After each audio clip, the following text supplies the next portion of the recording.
প্রতিটা এইসব ভিন্ন এগুলো তো কোনো সময়ই সমর্থনযোগ্য না, খুব দুর্ভাগ্যজনক ঘটনা, নিন্দা করার ভাষা নেই। কিন্তু আমাদের যে সাংসদ তিনি প্রথম দিয়েই এর খুব বিরোধী।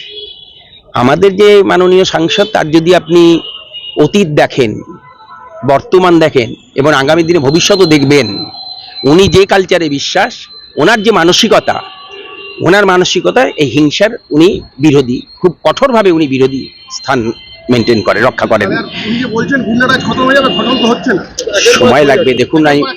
না না না, আমি বলছি হচ্ছে, আমি আমি বিধানসভা ভোটের দিন অশোক সাউ তৃণমূল কর্মী হ্যাঁ, অশোক সাহু খুন হয়েছে, তার হত্যাকারী গ্রেপ্তার হয়েছে, 6 জনই অ্যারেস্ট হয়েছে, টোটাল টিমটাই অ্যারেস্ট হয়ে গেছে, টোটাল টিমটাই অ্যারেস্ট করেছে। কোন ঘটনায়? অশোক সাহু মানে সবাই অ্যারেস্ট হয়েছে, সবাই না না না, মূল মাথার সবাই অ্যারেস্ট হয়েছে। অশোক সাহু হত্যাকাণ্ডে সবাই অ্যারেস্ট হয়েছে, কিন্তু নৈহাটির ঘটনায় এখনো গ্রেপ্তার হয়নি। পুলিশ চেষ্টা করছে, আমরা খুব শীঘ্রই ব্রেক থ্রু হবে।